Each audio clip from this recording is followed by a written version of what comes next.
श्री राम। गुरुर्ब्रह्मा गुरुर्विष्णु गुरुर्देव महेश्वरः, गुरु साक्षात् परब्रह्म तस्मै श्री गुरुवे नमः। श्रीमद् भगवद गीता अध्याय 17 श्लोक है पहला। तो 16वें अध्याय के 23वें श्लोक में भगवान ने कहा, जो शास्त्र विधि की अवहेलना करके शास्त्र विहित कर्मों को यानी शास्त्र में कहे कर्मों को मनमानी ढंग से करते हैं, उन्हें न सिद्धि मिलती है, न सुख मिलता है, न परम गति मिलती है। इस पर अर्जुन ने प्रश्न किया 17वें अध्याय के आरंभ में कि शास्त्र विधि को तो जानने वाले बहुत कम लोग हैं और अधिकतर लोग ऐसे हैं जो शास्त्र विधि को नहीं जानते और अपने कुल परंपरा वर्ण आश्रम संस्कार के अनुसार अनेक देवी देवताओं की उपासना करते हैं। तो शास्त्र विधि की अवहेलना के कारण उनकी नीची गति होती है या श्रद्धा होने के कारण उनकी ऊंची गति होती है, ऐसा वे भगवान से प्रश्न कर रहे हैं। अर्जुन उवाच, ये शास्त्र विधि मुत्सृज्य यजन्ते श्रद्धयान्वितः तेषां निष्ठा तु का कृष्ण सत्वमाहो रजस्तमः। ये माने जो मनुष्य शास्त्र विधि मुत्सृज यानी शास्त्र विधि की अवहेलना करके शास्त्र विधिम उत्सृज यानी शास्त्र विधि की अवहेलना करके यजन्ते पूजन करते हैं अनेक देवी देवताओं का। श्रद्ध यहाँ पर अन्विता श्रद्धया और फिर आ निकाल लिया, श्रद्धयान्विता श्रद्धापूर्वक। यन्विता का मतलब श्रद्धापूर्वक, यजन्ते यानी पूजा करते हैं अन्य देवी देवताओं का।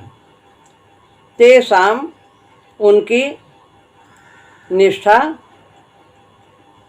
तू माने फिर, का माने कौन सी, कृष्ण कृष्ण, सत्वमाहो सात्विकी, सत्वम आहो सात्विकी, आहो माने अथवा, रजा राजसी, रजा फिर तमा की तामसी है, कौन सी उनकी निष्ठा है, सात्विकी राजसी या तामसी। हे कृष्ण, जो मनुष्य शास्त्र विधि का त्याग करके श्रद्धा पूर्वक देवता आदि का पूजन करते हैं,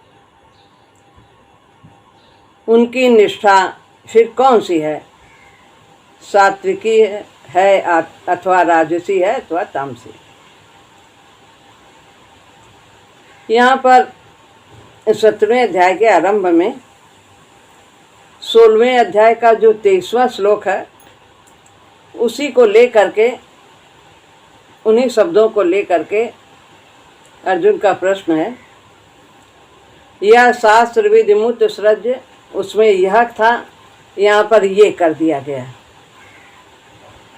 और काम कारता 23वें श्लोक में था और यहाँ पर श्रद्धयान्विता, वहाँ मनमानी ढंग से यहाँ पर श्रद्धा कर दिया गया कि श्रद्धा पूर्वक अन्य देवी देवताओं का पूजन।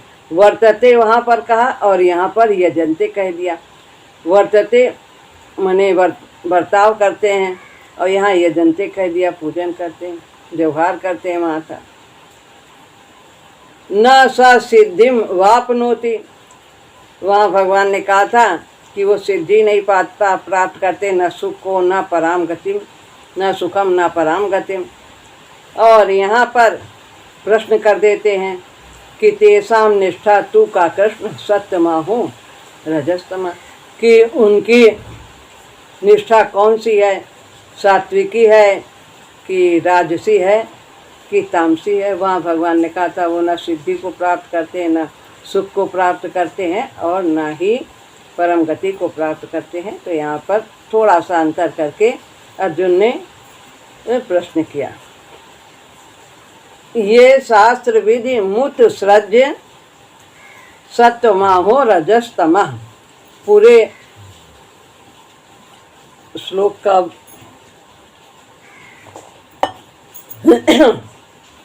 की व्याख्या है। जो जितना भी संवाद है भगवान का और अर्जुन का, ये केवल मात्र जीवों के कल्याण के लिए ही है। तो उन दोनों के सामने कलयुग की जनता थी, द्वापर का अंत होने वाला था और कलयुगी जीवों की तरफ दृष्टि रहने से अर्जुन पूछते हैं, प्रभु जिन मनुष्यों का भाव अच्छा है, श्रद्धा भक्ति भी है, पर शास्त्र विधि को नहीं जानते। जो गीता शास्त्र पढ़ता है वही शास्त्र विधि को जानता है, उसी में भली भांति वर्णन है। सब तो शास्त्र नहीं पढ़ते कि रामायण पढ़ रहे हैं, रामचरितमानस पढ़ रहे हैं, बहुत पढ़ते हैं, नहीं भी पढ़ते हैं, पढ़ने वालों की संख्या बहुत कम है। तो यदि वे जान जाएं तो पालन भी करने लग जाएं, पर उनको पता ही नहीं, अतः उनकी क्या स्थिति होती है।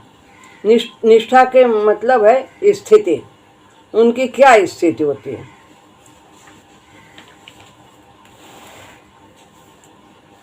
आगे आने वाली जनता में शास्त्र का ज्ञान बहुत कम रहेगा, उन्हें अच्छा सत्संग भी मिलना कठिन होगा, क्योंकि अच्छे संत महात्मा पहले युगों में भी कम थे और फिर कलयुग में तो और भी कम होंगे। और कम होने पर भी यदि भीतर चाहना हो तो सत्संग मिल भी जाता है। यदि लगन है तो व्यक्ति कहीं न कहीं से सत्संग प्राप्त कर लेता है। फिर ये भी रहता है कि वो सत्संग कैसा है, जो बोल रहे हैं वो दम्भी है, पाखंडी है, कैसे संत बोल रहे हैं, ये भी पहचान करना कठिन होता है। सच्चे संत पहचान में आने मुश्किल है। इस प्रकार पहले तो संत महात्मा मिलने कठिन है, और फिर मिल भी जाएं तो उनमें से कौन से संत कैसे हैं, हमारे कौन से संस्कार हैं, हम किस मार्ग को चुनें, ये भी कठिन होता है। अतः जो शास्त्र विधि को नहीं जानते और असली संतों का संग भी नहीं मिलता, परंतु जो कुछ न कुछ पूजन यजन करते रहते हैं और श्रद्धा से करते हैं, ऐसे मनुष्यों की निष्ठा कौन सी है, सात्विकी है, राजसी है अथवा तामसी है, यानी जो अपने संस्कारों के अनुसार, अपने जो उनके यहाँ प्रचलित हैं कर्म कांड उनके अनुसार करते हैं, आश्रम वर्ण के अनुसार करते हैं, परंपरा के अनुसार करते हैं, जो देवी देवता उनके यहाँ पूजा की जाती है उसी की करते हैं। तो ऐसे लोगों की श्रद्धा कौन सी होती है, शास्त्र विधि के अनुसार वे नहीं करते हैं, तो कौन सी स्थिति होती है। सत्वमाहो रजस्तमः, तो इस पद में सत्व गुण को दैवी संपत्ति कहा गया है और रजा और तमा ये आसुरी संपत्ति है। सत्व गुण दैवी संपत्ति है और रजस को भी आसुरी कहा है और तमस को भी आसुरी कहा है। इसका कारण है कि जो रजोगुण है वो तमोगुण के बहुत निकट है और सत्व गुण बहुत उससे आगे है। सब में इन तीनों में 10-10 गुना का अंतर है। जैसे तमोगुण सबसे निम्न है, नंबर 1 पर है, और रजोगुण इससे 10 गुना है, तो तमोगुण का 1 नंबर है और रजोगुण इससे 10 गुना दूर है, और 10 से 10 गुना 100 हुआ। तो जो सतोगुण है वो रजोगुण से 100 गुना दूर है। तो रजोगुण की और सतोगुण की दूरी बहुत अधिक है। तो इसलिए रजोगुण और तमोगुण अधिक पास पास होने से दोनों को आसुरी संपत्ति में ही रखा गया है।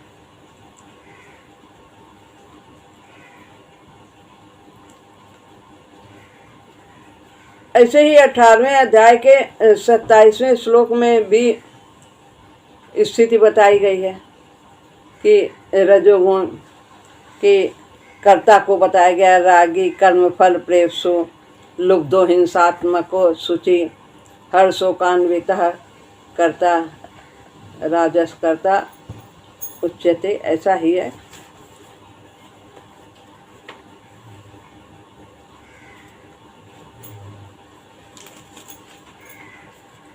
हाँ, हर्षोकान्विता कर्ता राजसा परिकीर्तिता। तो बताया गया कि वो जो रागी होता है संसार के प्रति, कर्मफल की इच्छा रखता है, और लोभी होता है, लुब्धो होता है, हिंसात्मको हिंसा वाला होता है, और हर्षोकान्विता करता हर्ष और शोक में रहता है। जो मिल गया तो हर्ष आ गया और चला गया तो शोक हो गया, ऐसा करता राजसी कर्ता कहा जाता है। तो ये समता मार्ग नहीं है, उसमें समता नहीं। तो जो सम है वही सात्विकी है। तो इसमें इतने ये सब हलचल है तो वो सात्विकी कैसे हो सकता है। तो इस तरह से बताया है। और ये तामसी को भी बताया इसके आगे कि वो कैसा करता होता है। अयुक्ता प्राकृता स्तब्धा सठो नैष्कृति कोलसा। अयुक्त रहता है, भगवान से नहीं जुड़ा रहता है तामसी, और प्राकृति इन सब भौतिक पदार्थों में रुचि रखता है। स्तब्धा अकड़ वाला होता है, और सठ होता है, और नैष्कृति कोलसा, कोई उसके साथ उपकार करता है तो उसको उपकार को नहीं मानता। विषादी दुखी होता है, दीर्घ सूत्री होता है। दीर्घ सूत्री आज करेंगे फिर कल कर लेंगे, 1 दिन का काम 4 दिन में करता है। ये ऐसा करता तामस कहा जाता है। विषादी दीर्घ सूत्री करता तामस उच्यते। तो इस तरह से ये दोनों मिलते जुलते हैं, राजस और तामस। सात्विक भाव आचरण और विचार दैवी संपत्ति के होते हैं। सात्विक भाव दया, प्रेम, सहनशीलता, क्षमा, उदारता, भगवत चिंतन, सत्शास्त्रों का अध्ययन, इंद्रियों को वश में रखना, धैर्य आदि अनेक सात्विक गुण हैं। ये सब दैवी संपदा वाले गुण हैं। राजसी और तामसी भाव आचरण और विचार आसुरी संपत्ति के होते हैं। इसके विपरीत जो हैं वे सब आसुरी और राजसी संपत्ति। तो मनुष्य के जैसे भाव आचरण और विचार होते हैं, उन्हीं के अनुसार उनकी स्थिति होती है। वैसे ही वो कार्य करेगा और वैसे ही उसकी गति होगी। निष्ठा का तात्पर्य उनकी क्या स्थिति होती है। तो जिसके जो भाव होंगे राजसी तामसी, उसी के अनुसार कर्म होने से उसकी गति भी वैसी ही होगी। तो दोनों में उच्च गति तो होगा नहीं, आवागमन चलेगा। कोई जा करके, ऊंचे लोग जा करके फिर लौटेगा, और कोई अधोगति को प्राप्त करेगा। कृष्ण शब्द आया, कृष्ण का अर्थ है खींचने वाला, जो अपनी तरफ आकर्षित करता है, खींचता है। यहाँ कृष्ण संबोधन का तात्पर्य मालूम होता है कि आप ऐसे मनुष्यों को अंतिम समय में किस ओर खींचेंगे जिनकी सात्विक है, राजसी है, तामसी है। वो आपसे कैसे मिलेंगे। भगवान के जितने भी नाम हैं वो सब संबोधन जितने भी हैं वे सब उनके गुणों के अनुसार ही है। उनको किस गति की तरफ से आप ले जाएंगे, किधर से ले जाएंगे, सब भगवान की ओर रास्ते हैं। जान जितने भी रास्ते हैं, कोई टेढ़ा है, कोई सीधा रास्ता है, कोई झाड़ झंकार का है, कोई मोटर का है। तो जो जिस रास्ते से चलता है भगवान उसे अपनी ओर उसी रास्ते से ले चलते हैं। ये हमारे ऊपर, हम सुख का रास्ता चुने कि आनंदमय हो रास्ता, और ये हम चाहें टेढ़े मेढ़े रास्ते से कार्य करें, गलत कार्य करें, तो उसमें कष्ट होगा। लेकिन सब भगवान की ओर बढ़ रहा है। मनुष्य भगवान को खींचते हैं, या प्रश्न होता है मनुष्य को भगवान खींचते हैं या कर्मों के अनुसार वो जाता है, स्वयं खींचा चला जाता है। जैसा कर्म करेंगे वैसी गति होगी।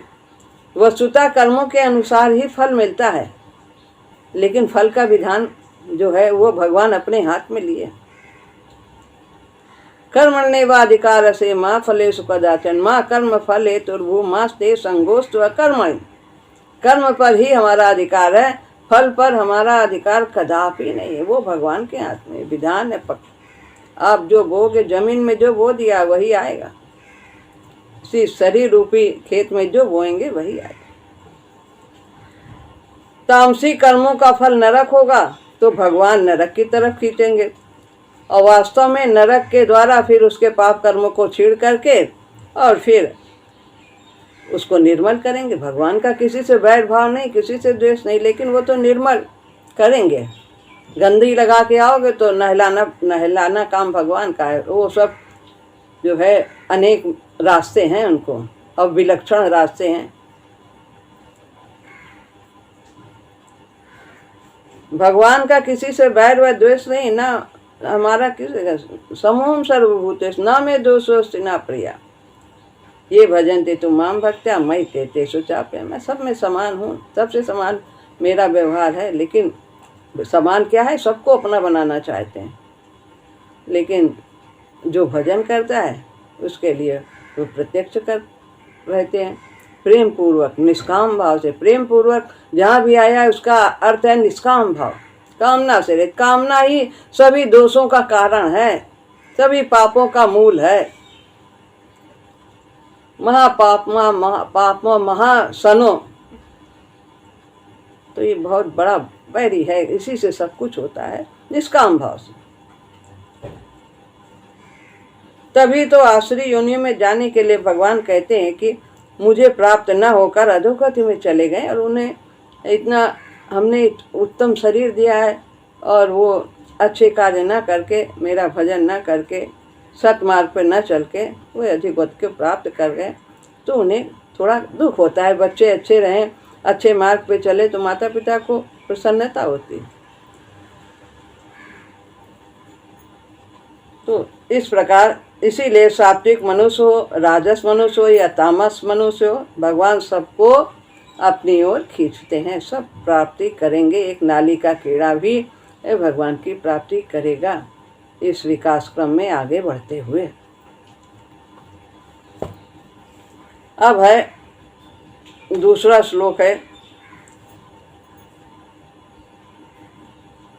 शास्त्रविद को न जानने पर भी मनुष्य में किसी न किसी प्रकार की स्वभाव से श्रद्धा तो रहती ही है, और जैसी श्रद्धा रहती है वैसे ही उसका स्वरूप होता है। तो उस श्रद्धा के भेद आगे श्लोक में बताते हैं। श्री भगवान वाच त्रिविधा भवति श्रद्धा देहिनां सा स्वभावजा सात्विकी राजसी चैव तामसी चेति तां शृणु।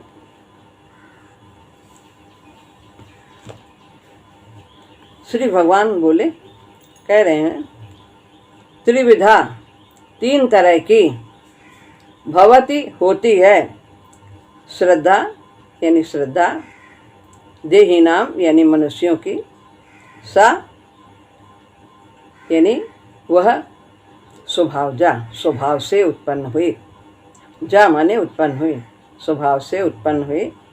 ये तीन प्रकार की श्रद्धा होती है, सात्विकी, राजसी चा माने और, एव माने ही, तामसी, तामसी यानी तामसी, चेति यानी इति, चा इति, चा माने और, इति माने ऐसे, ताम उनको, श्रवण सुनो यानी मुझसे सुनो। मनुष्यों की वह स्वभाव से उत्पन्न हुई श्रद्धा सात्विकी तथा राजसी और तामसी ऐसे 3 तरह की ही होती है, उसको तुम मुझसे सुनो। अर्जुन ने निष्ठा को जानने के लिए प्रश्न किया था। अब यहाँ भगवान श्रद्धा की बात करते हैं। तो जैसी श्रद्धा होती है वैसी निष्ठा होती है, यानी वैसी गति होती है। इसलिए भगवान श्रद्धा को लेकर के बताते हैं। त्रिविधा भवति श्रद्धा देहिनाम सा स्वभावजा। श्रद्धा 3 तरह की होती है। वो श्रद्धा कौन सी है? 3 तरह की। एक संग से उत्पन्न होने वाली यानी संगजा, दूसरी है शास्त्रजा, शास्त्र से उत्पन्न होती है। जैसे शास्त्र पढ़ेंगे उसके प्रति श्रद्धा होगी, देवी देवताओं का पढ़ेंगे तो उनके प्रति श्रद्धा होगी। जैसा संग करेंगे संगजा वैसी श्रद्धा होगी। अब महात्माओं का संग करेंगे तो उनके प्रति श्रद्धा होगी, जैसा संगजा। और तीसरी है स्वभावजा, स्वभाव से उत्पन्न, जो पहले जन्म में कर्म किए हैं उनके संस्कार बने हैं और उन्हीं संस्कारों को लेकर के ही वो स्वभाव बन जाता है और फिर उससे श्रद्धा बनती है, तो वो स्वभावजा श्रद्धा कहलाती।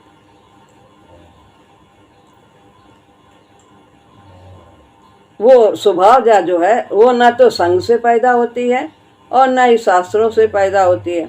वे स्वाभाविक इस प्रवाह में बह रहे हैं और देवताओं आदि का पूजन करते चले जा रहे हैं। स्वाभाविक जो मन माने ढंग से जैसे पहले बताया है तो उस तरह से करते चले जाए। तो ये पियन देवता भक्ता यजंते श्रद्धान्विता ते पिमामे कौन ते यजंते यजंते विधि पूर्वकम। यजंते विधि यानी कि पूजन करते अविधि पूर्वक, यजंती अविधि पूर्वकम करते हैं, वो देवताओं की करते हैं विभिन्न, लेकिन उनका भाव भिन्न होने से, अलग भाव होने से वो मुझे नहीं प्राप्त करते हैं, वो देवी देवताओं को ही प्राप्त होते हैं या उनके लोक को जाते हैं जो सब नाशवान है। तो जो कुछ मिलता है वो सब उन्हें नाशवान ही मिलता है। तो अविधि पूर्वक, विधि क्या है? परमात्मा से युक्त होकर के ही कार्य करना चाहिए। सात्विकी राजसी चैव तामसी चेति ताम शरणु। सुनो, कह रहे हैं भगवान वो मुझसे सुनो। वो स्वभावजा श्रद्धा 3 प्रकार की होती है, जो स्वभाव से होती है। अब यहाँ स्वभावजा से ही सात्विकी राजसी और तामसी, जो ये नहीं जानते शास्त्र विधि और मनमानी ढंग से पूजन करते हैं, तो ये स्वभाव से उत्पन्न श्रद्धा भी ये 3 प्रकार की है।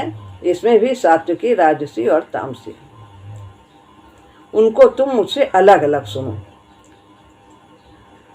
पीछे के श्लोक में सप्तमाहो रजस तमा पदों में आहो अव्यय आया था। तो अर्जुन की दृष्टि में आहो माने अथवा, अर्जुन की दृष्टि में सत्वम से दैवी संपदा और रजस और तमा से आसुरी संपदा हो गई।